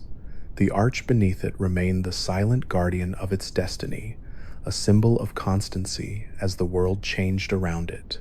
And though the future promised new challenges, new leaders, and new stories waiting to unfold, the people of Solitude sensed that their city's path was rising toward an age of greatness that would echo throughout Tamriel for centuries to come. As Solitude continued its long transformation from a rugged cliffside settlement into a flourishing center of culture, spirituality, and political power, the people began to sense that they were living in a time of profound transition, a period where the choices of each generation shaped not only the present moment, but the destiny of the city that stood above the sea of ghosts.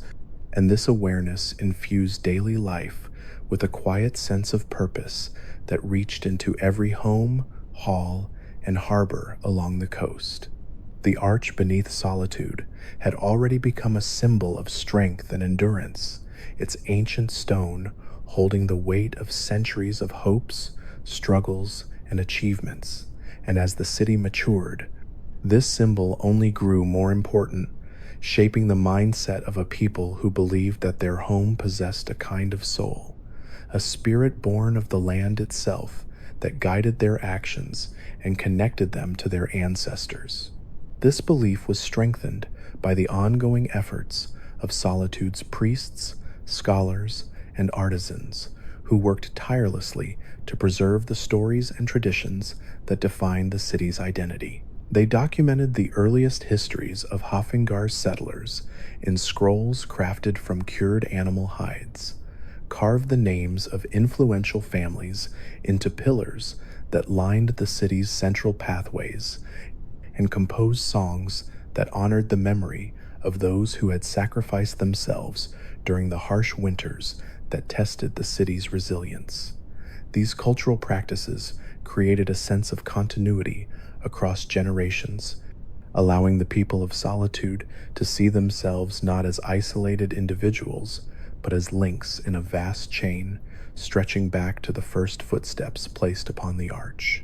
This continuity took on new meaning as Solitude began to transition from a regional center into a potential capital whose culture, strength, and political sophistication positioned it as a guiding force for all of Skyrim. The Jarls who led the city during this era were acutely aware of the responsibility that came with such influence. They worked tirelessly to maintain peace between the various factions within Solitude while keeping open channels of diplomacy with the other holds. They hosted emissaries from Whiterun, Eastmarch, and the Pale, welcoming them into halls warmed by roaring hearthfires where discussions about alliances, trade agreements, and mutual defense took place late into the night. These diplomatic meetings were often delicate, requiring careful negotiation to ensure that Solitude's growing power was viewed not as a threat, but as a stabilizing force that could unify Skyrim rather than divide it. To this end, the Jarls cultivated an image of balance, wisdom, and fairness. They emphasized their commitment to honoring old Nordic traditions while also embracing new ideas brought by travelers and scholars. This ability to adapt while maintaining a strong cultural foundation became one of Solitude's defining characteristics, setting it apart from other holds that clung rigidly to the past or pursued innovation without regard for heritage. One of the most influential developments during this time was the city's deepening relationship with the arts and intellectual pursuits. As Solitude attracted more scholars, poets, musicians, and historians, the city began to develop a reputation as a place where creativity thrived. Artists from across Skyrim traveled to the city, drawn by the supportive atmosphere and the prestige associated with having their work displayed in Solitude's growing number of cultural spaces. Poets composed elaborate verses celebrating the city's dramatic landscape, describing the wind that whistled through the arch as though it carried the voices of ancient spirits. Musicians developed new melodies inspired by the rhythmic crashing of waves against the cliffs, blending traditional Nordic instruments with foreign influences brought by traders. Historians dedicated themselves to gathering oral stories, ancient legends, and historical records, preserving them in carefully crafted scrolls stored in the early repositories that would one day form the foundation of Solitude's renowned scholarly institutions. These cultural advancements transformed daily life in the city, adding a sense of refinement and introspection that complemented its political and economic growth. Even the city's architecture began to evolve in ways that reflected this changing identity. Builders experimented with more sophisticated construction techniques, using reinforced stone foundations and elaborate wooden frameworks to support new buildings across the arch. Decorative carvings adorned the exteriors of homes and public halls, depicting scenes of nature, mythology, and historical events. The early iterations of noble manors began appearing near the center of the city, their stone walls reflecting the wealth accumulated through generations of trade, diplomacy, and service to the Jarl. These manors served not only as homes but as gathering places where influential families discussed political strategy, hosted cultural events, and supported the city's growing artistic community. The Jarls encouraged this architectural development, recognizing that the beauty and sophistication of Solitude's structures contributed to the city's prestige. Meanwhile, daily life remained rich with ritual and tradition. Families continued to observe ceremonies honoring the divines, visiting shrines across the city and offering prayers for protection, wisdom, and prosperity. Festivals were held with increasing grandeur, marking seasonal changes, military victories, and major civic events with music, feasts, and ceremonial dances. During these celebrations, the city came alive with color and movement. Lanterns illuminated the pathways along the arch, flickering like stars fallen upon the stone, while musicians played melodies that drifted across the harbor and echoed through the cliffs. Dancers moved in fluid patterns, their steps symbolizing the harmony between mortals, nature, and the gods. These festivals brought together all levels of society, reinforcing the bonds between nobles, craftsmen, farmers, and sailors. Moments like these demonstrated the remarkable unity that had become one of Solitude's defining strengths. Yet even in times of celebration, the Jarls remained aware of the need for vigilance. The rise of Solitude naturally drew attention, both positive and negative, from other holds and from foreign powers who recognized the city's potential. To protect their home, the Jarls continued to invest in military training, fortifications, and weaponry. Solitude's warriors drilled regularly atop the arch, their silhouettes outlined against the sky as they practiced coordinated formations, defensive maneuvers, and long-range archery. The city's guard towers were expanded to improve visibility of both land and sea approaches, and the harbor district was fortified with additional watch posts to deter potential attacks from raiders. Though open conflict remained rare, the people of Solitude understood that peace required constant maintenance, especially in a land as wild and unpredictable as Skyrim. Meanwhile, the spiritual life of the city continued to deepen under the guidance of its priests and priestesses. Many believed the arch itself held divine significance, interpreting its formation as a sacred symbol of balance and endurance. Rituals honoring the spirits of the land became increasingly important, and priests taught that the city's prosperity depended on maintaining harmony with the natural world. Offerings were made to Kine for favorable winds, to Shor for strength in times of hardship, and to Mara for unity within the community. Shrines dedicated to these divines became gathering places where people of all ages sought guidance, comfort, and healing.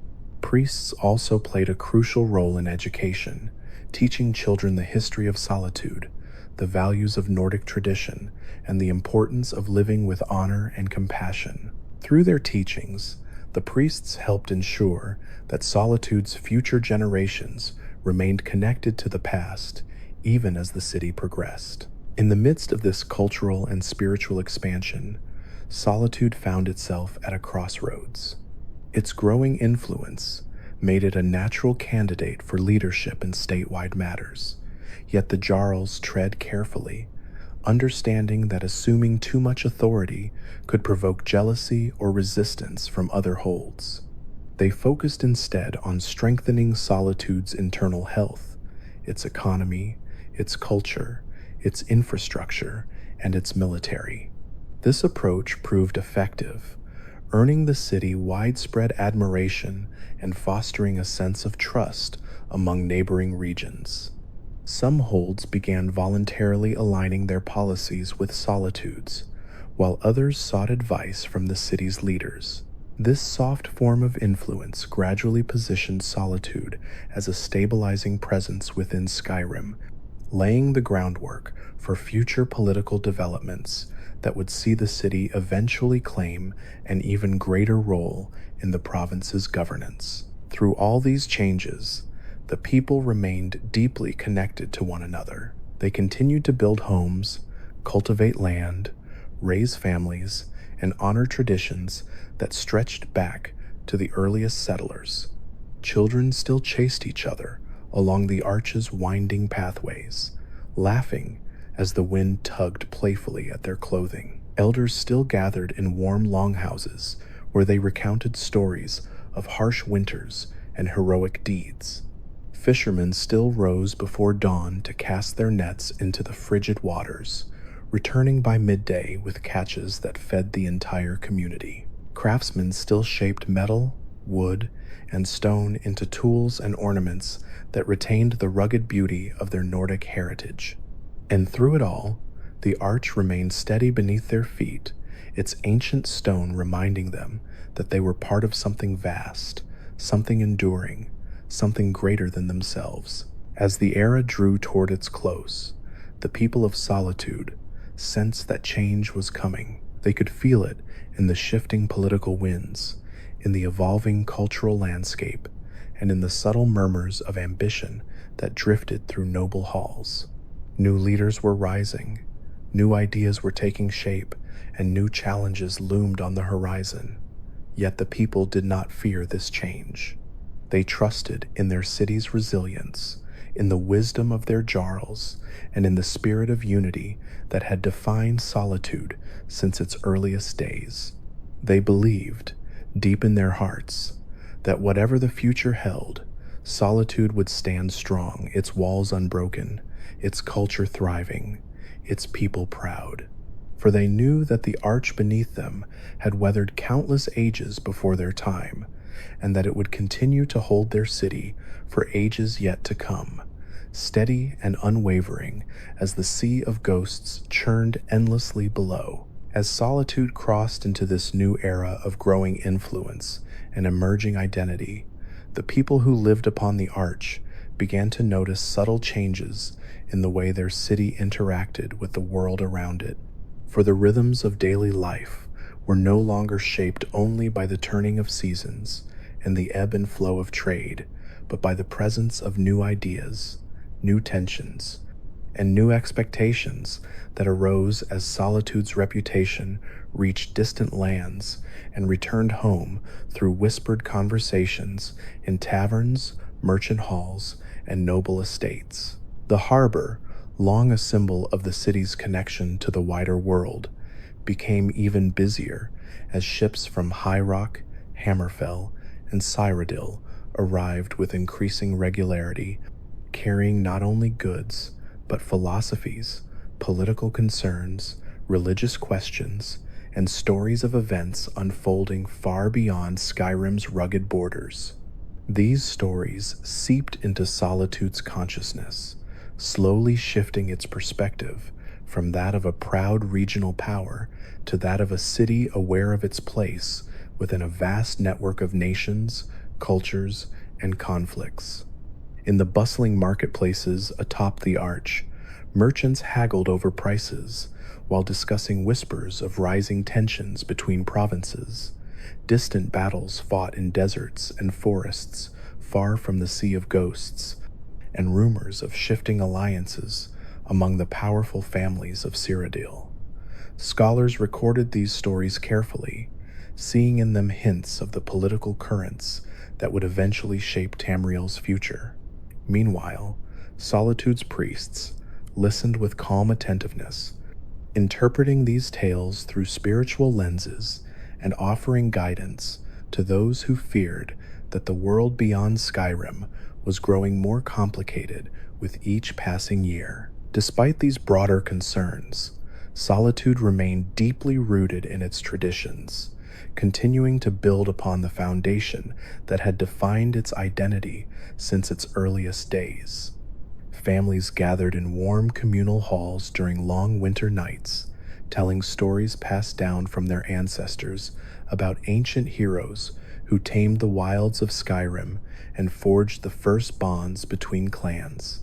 These stories serve not only as entertainment but as moral lessons, teaching children the values of courage, loyalty, and resilience. Elders reminded the younger generations that Solitude's strength came not from its wealth or influence, but from the unity and determination of its people.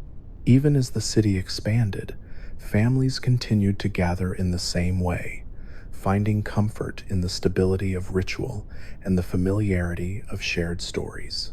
These gatherings helped preserve cultural continuity, ensuring that Solitude's identity remained strong even as the world around it grew increasingly complex. The noble families, whose influence had grown steadily through generations of trade and political engagement, found themselves grappling with new responsibilities as Solitude began to play a larger role in Skyrim's affairs.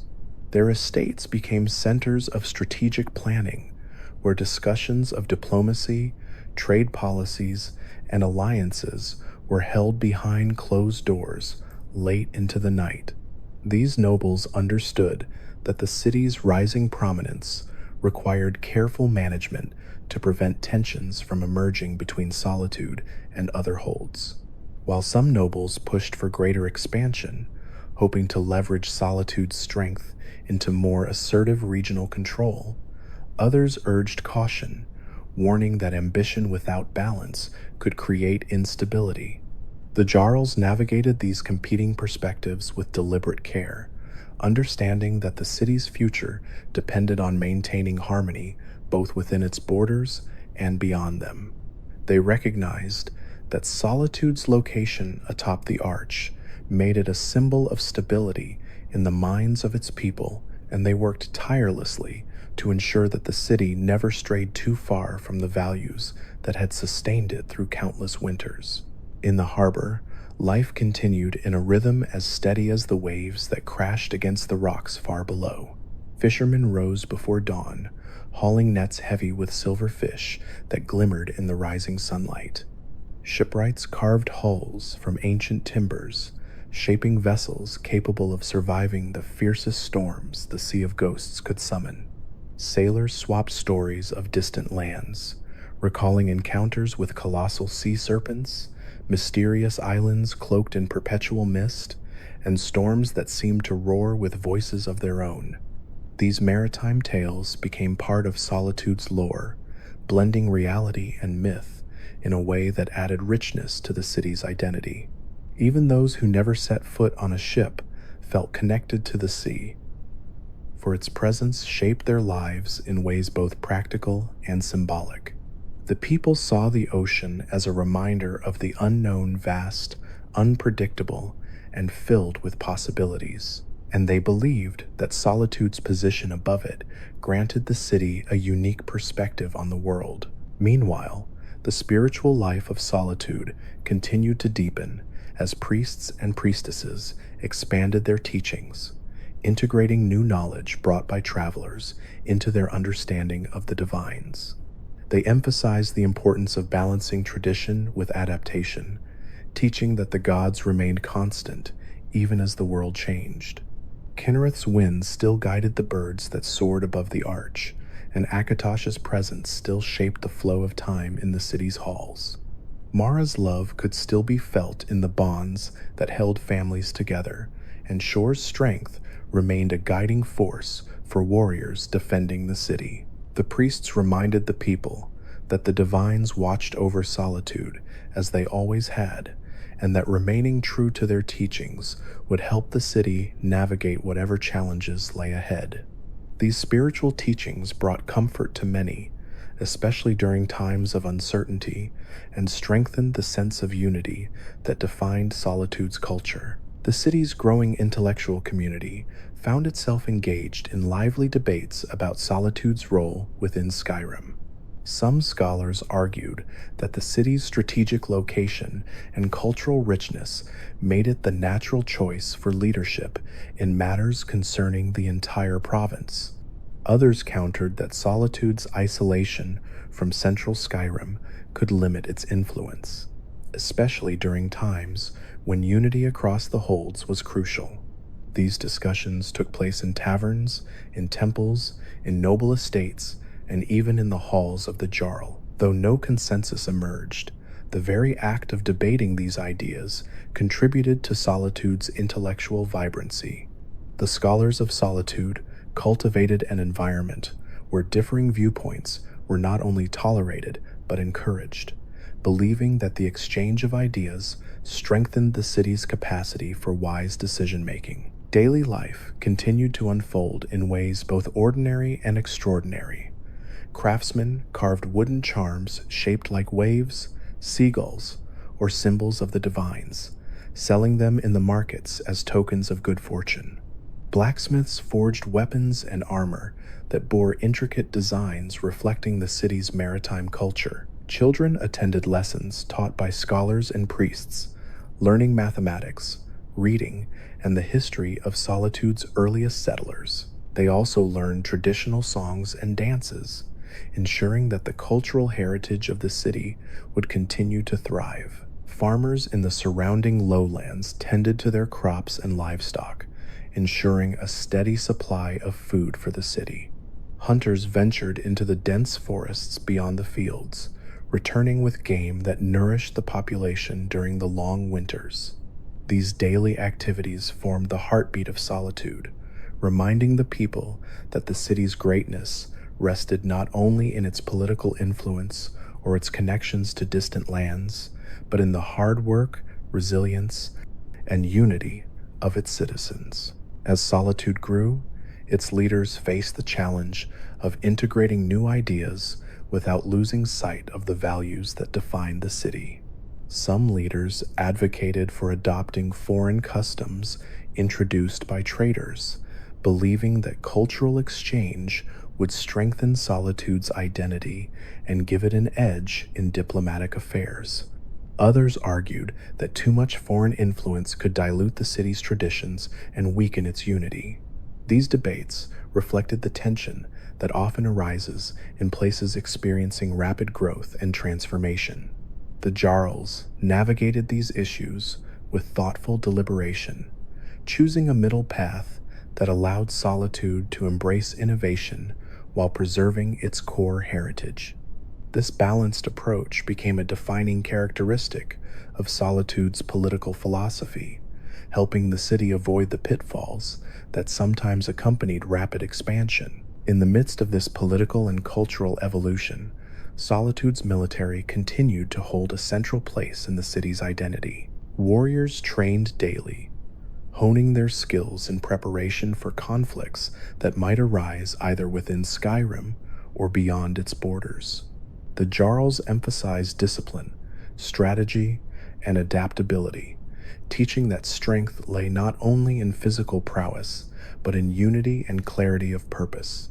Soldiers stationed along the arch's edges kept watch for signs of trouble, their eyes trained to detect threats from land or sea. The people respected their warriors deeply, recognizing the sacrifices they made to protect the city.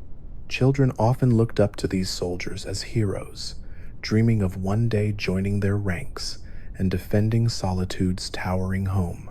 Through all these developments, Solitude remained a city shaped by contrasts, a place where ancient stone met innovative thought, where the whisper of the sea blended with the rumble of political debate, where the serenity of spiritual ritual balanced the intensity of military preparation. The people of Solitude carried these contrasts within themselves, moving through their lives with a sense of purpose forged from centuries of perseverance.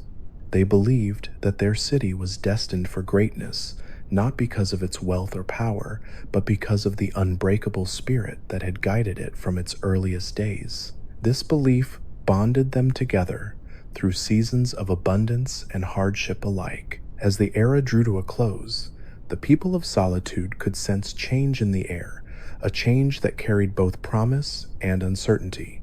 New generations were rising, filled with ambition and a desire to shape the city's future. New political landscapes were forming across Skyrim, shifting the balance of power in ways that no one could fully predict. Yet, despite this uncertainty, there was a comforting constancy in the way the arch held firm beneath the city, its ancient stone absorbing the footsteps of countless lives and stories. The people trusted that whatever challenges lay ahead, Solitude would endure, shaped by its history, strengthened by its unity, and guided by the unseen forces that had watched over it since the dawn of time. As Solitude continued stepping into its expanding role within Skyrim, an era of profound transition quietly enveloped the city, bringing with it a deeper sense of purpose and an undercurrent of tension that threaded through the archtop streets like an unseen wind, stirring conversations in taverns, shaping debates in noble halls, and guiding moments of quiet reflection among the priests, scholars, and everyday people who sensed that the world around them was beginning to shift in ways that could no longer be ignored. Solitude's growing influence, both cultural and political, had reached a point where the city was no longer just one of several important settlements in Skyrim. It was becoming a focal point of power whose actions affected the balance of the entire province. This reality settled gradually over the people, creating a subtle but persistent awareness that their city had entered a new chapter, one in which their choices, their leaders, and even their traditions would become part of a larger story stretching far beyond Hafengar. The arch beneath them, as constant as the tides below, bore the weight of this shift with silent patience, its ancient stone steady beneath the feet of people who often paused to look out toward the horizon, wondering what storms, literal or symbolic, were gathering in the wider world. Daily life continued with its familiar rhythms, yet every part of the city seemed more alive with conversation and speculation. In the bustling markets, merchants who had once spoken only of prices, shipments, and craftsmanship now found themselves discussing foreign political changes they'd heard from sailors docking in the harbor. Some spoke of High Rock's shifting alliances, others of rising tensions along Cyrodiil's borders, and still others of troubling developments in far-off Hammerfell.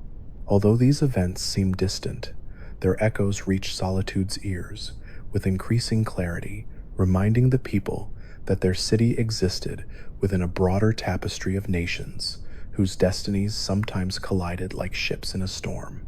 Travelers arriving from distant lands brought tales of uprisings, changes in leadership, mysterious omens, and strange creatures sighted along roads and coastlines. These stories, shared over meals and drinks, added a layer of urgency to the city's atmosphere, as though Solitude stood on the threshold of a future that demanded both preparedness and wisdom. The noble families of Solitude, whose influence had grown steadily through generations of wealth, education, and political engagement, found themselves navigating increasingly complex responsibilities. Their estates, perched along the arch with sweeping views of the harbor and surrounding lands, became centers of strategic deliberation.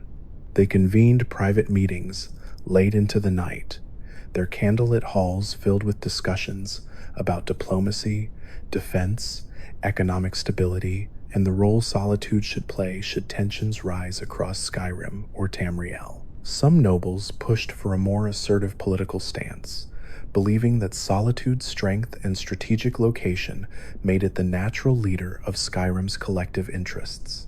Others urged caution, reminding their peers that too much ambition could provoke rivalry or resentment among the other holds. The Jarls listened carefully to these perspectives, weighing each argument with the measured understanding that Solitude's future depended on maintaining not only internal stability, but also the fragile balance of power across Skyrim. Meanwhile, scholars within the city embraced this era of uncertainty with keen interest. They pored over ancient texts, newly arrived manuscripts, and accounts recorded by travelers, hoping to discern patterns in the flow of history. They believed that understanding the past, its conflicts, alliances, triumphs, and tragedies offered valuable insight into the present. Some scholars even compared Solitude's rising influence to earlier ages when powerful cities shaped the destiny of entire regions. They debated whether history was repeating itself or whether Solitude was entering a uniquely transformative era. Their discussions spilled into the city's growing learning halls, where students gathered to hear lectures on political theory, military history, philosophy, and the metaphysics of the divines. These educational spaces became places of inspiration, their walls filled with the voices of people who believed that Solitude's strength came not only from its warriors and walls, but from the wisdom of its scholars and the curiosity of its citizens.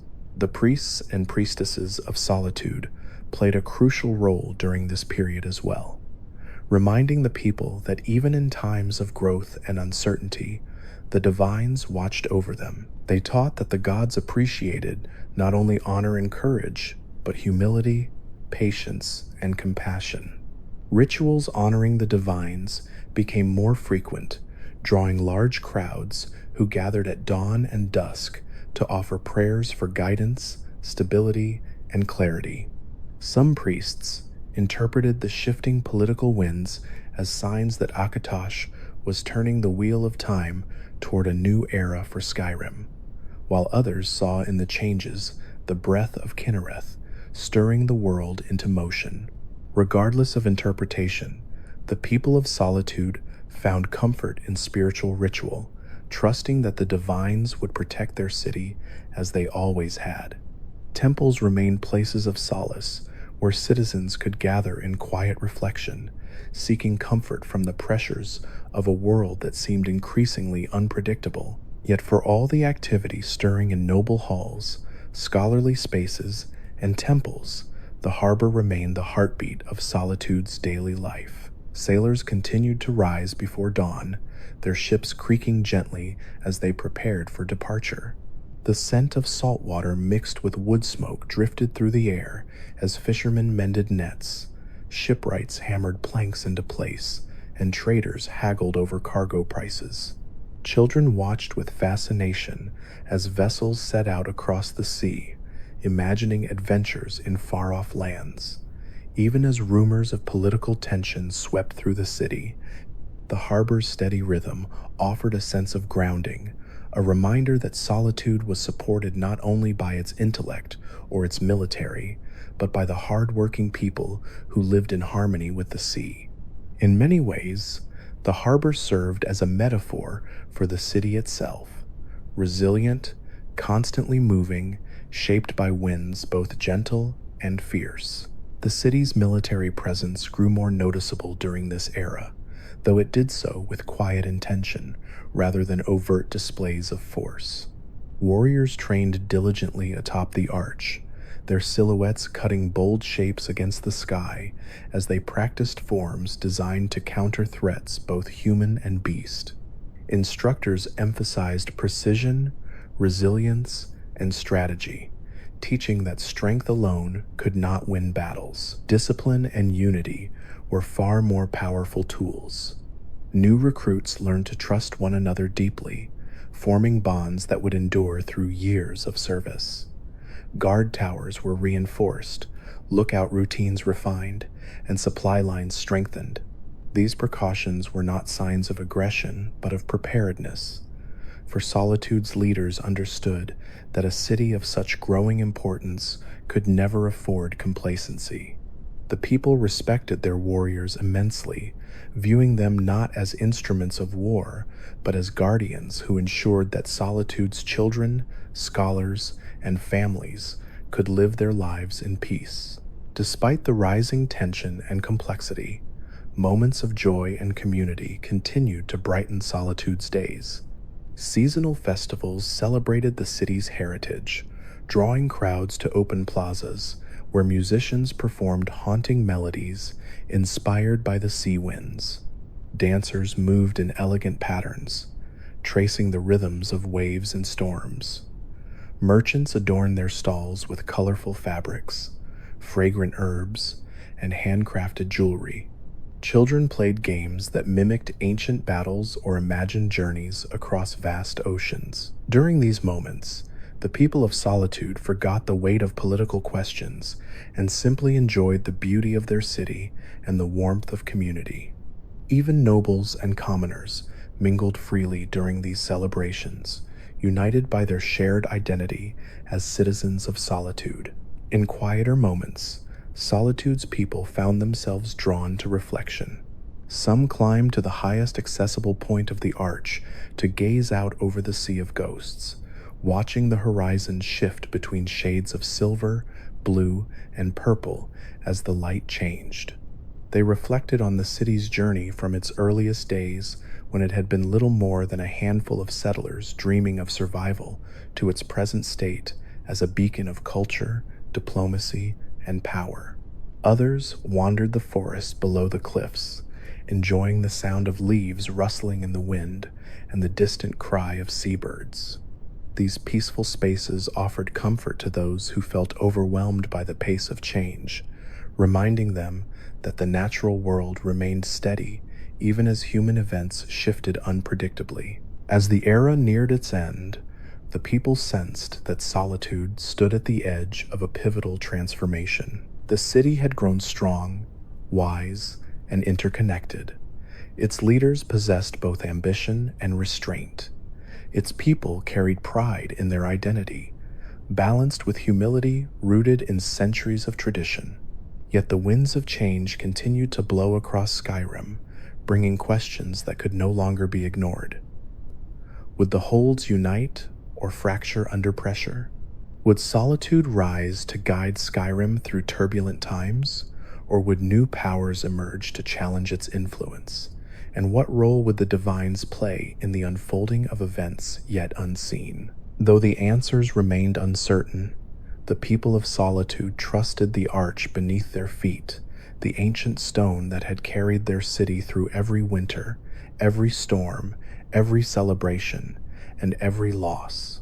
They trusted their leaders, who had shown time and again that they valued unity over ambition, and they trusted one another, recognizing that Solitude's strength came not from its walls, wealth, or weapons, but from the shared spirit that had been passed down through countless generations. With this trust as their foundation, they faced the dawning future with quiet determination, standing ready to shape the next chapter of Solitude's story as the sea of ghosts whispered below and the winds carried the soft promise of change through the city's stone-lined streets. As Solitude stepped further into its growing identity as a cultural and political anchor of Skyrim, the city found itself entering an era in which the actions of its leaders and the beliefs of its people began to carry consequences that echoed far beyond Haafingar's borders, shaping not only the immediate region,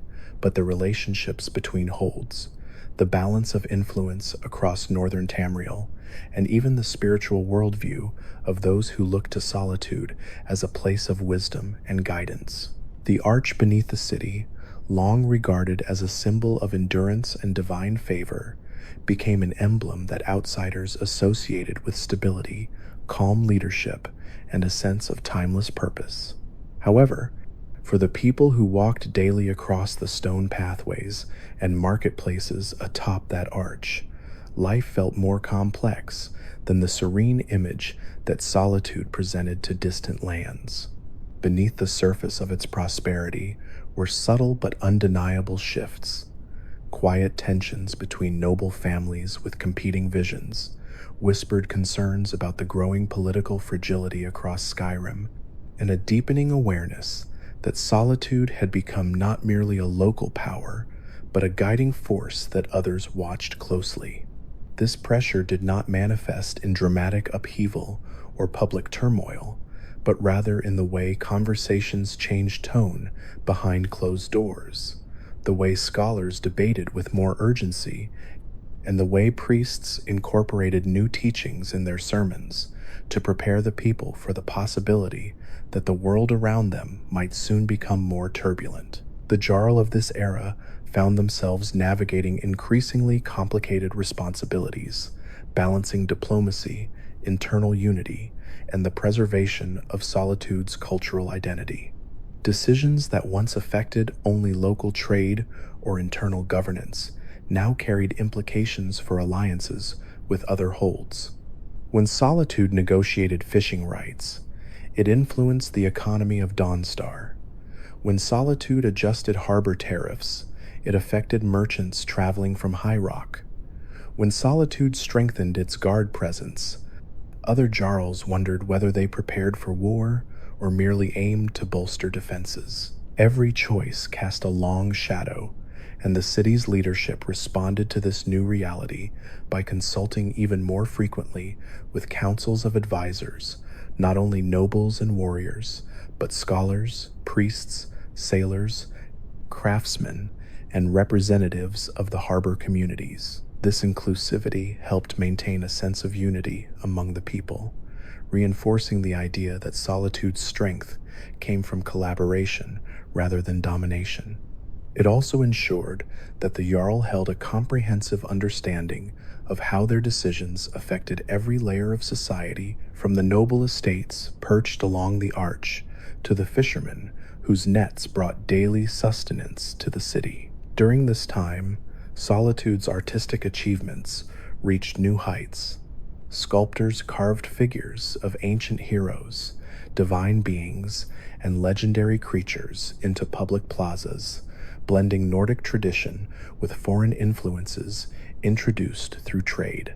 These sculptures became gathering points where parents taught children the stories depicted in the stone, passing down cultural knowledge in ways that enriched the city's identity.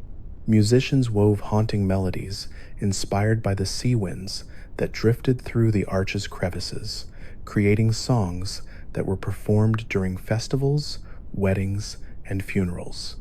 These melodies carried through the city at dusk, their gentle tones mingling with the distant cries of seabirds and the rhythmic crash of waves below.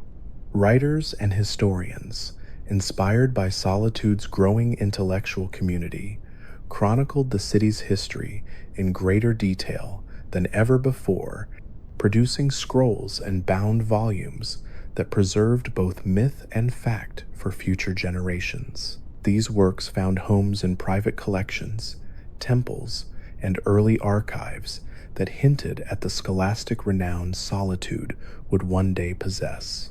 Meanwhile, the harbor evolved into an even more vital part of Solitude's identity. Larger piers were constructed to accommodate increased traffic from foreign ships, and specialized crews were trained to guide vessels safely into the often treacherous currents of the Sea of Ghosts. The harbor's growth attracted new professions: navigators who studied the patterns of stars and tides, interpreters who helped bridge language barriers between Solitude's merchants and foreign sailors, and herbalists who crafted remedies for illnesses brought by travelers who had journeyed across long, harsh routes.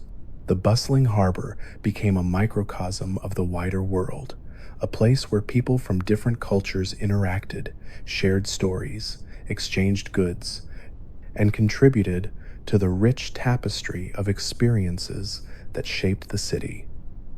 Despite the challenges that came with such diversity, Solitude embraced its harbor community, recognizing it as the gateway that connected the city not only to economic opportunity, but to the ever-shifting political and cultural landscape of Tamriel. Religious practices deepened in complexity during this era, as priests integrated teachings influenced by distant traditions while staying firmly rooted in Nordic spiritual values. Temples held ceremonies that blended ancient rituals with new interpretations of the divine roles, teaching that growth, whether spiritual, cultural, or political, required the courage to adapt without forgetting tradition. Many citizens found reassurance in these teachings, which offered a way to make sense of the changes happening both within Solitude and across Skyrim. Pilgrims from other holds traveled to Solitude to participate in these ceremonies, drawn by the city's reputation for spiritual insight. The presence of these pilgrims added a layer of solemnity and humility to Solitude's religious gatherings, reminding locals that their city had become a beacon for those seeking guidance. Yet for all the attention Solitude received, it remained a city shaped by the work of everyday people. Craftsmen continued to forge weapons, tools, and household goods with care and skill. Farmers in the surrounding lowlands tended to their crops, ensuring that Solitude remained fed through even the harshest winters. Hunters provided fresh game, while lumber workers transported timber along well-worn paths to support construction projects. Even the simplest tasks, mending nets, repairing pottery, sweeping walkways, tending to livestock, were essential threads in the fabric of Solitude's daily life. The people understood this, and they took pride in contributing to the stability and prosperity of their city. Their dedication gave Solitude a sense of groundedness that balanced its more ambitious and intellectual pursuits. Still, subtle conflicts began to emerge beneath this surface of stability. Some noble families, seeing Solitude's rising influence, sought to expand their own power through strategic marriages, secret alliances, or financial maneuvering. These tensions rarely erupted into open conflict, but instead simmered quietly, manifesting in whispered rumors, political intrigue, and an increasing need for the Jarl to act as mediator. Scholars debated whether these tensions were a natural part of Solitude's growth or signs of deeper instability that might one day require decisive action.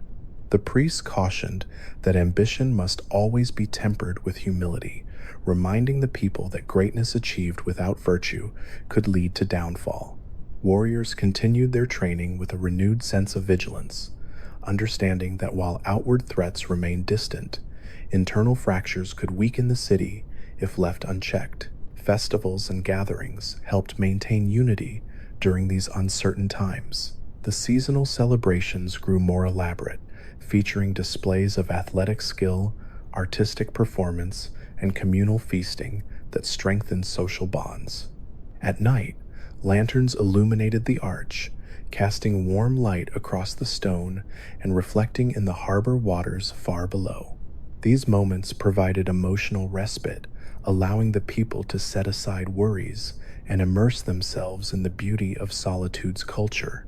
Even nobles and commoners stood side by side during these events, reinforcing the belief that despite differences in wealth or status, all citizens shared a common identity shaped by the city's history, geography, and traditions. Throughout all these developments, the arch beneath Solitude remained the silent foundation upon which the city's hopes, dreams, and burdens rested.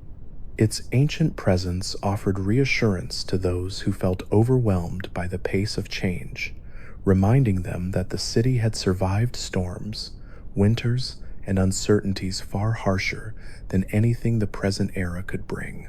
People often paused at the arch's edge to feel the wind against their faces, listening to the distant crash of waves and reflecting on their place within the unfolding story of their homeland. In these quiet moments, they felt connected not only to their immediate surroundings, but to generations of ancestors who had walked the same pathways, gazed at the same horizon, and pondered the same mysteries of life, destiny, and the divine. As the era approached its twilight, the people of Solitude sensed that they stood at a threshold. Their city was strong, culturally vibrant, politically influential, spiritually rich, yet the world seemed to lean toward transformation, as though the divines themselves were arranging events in preparation for a future that would reshape Skyrim. Though the people could not yet see the full scope of what awaited, they understood that Solitude must remain united, vigilant, and compassionate. They trusted that their leaders would guide them wisely, that their warriors would protect them bravely, and that their traditions would anchor them in times of uncertainty.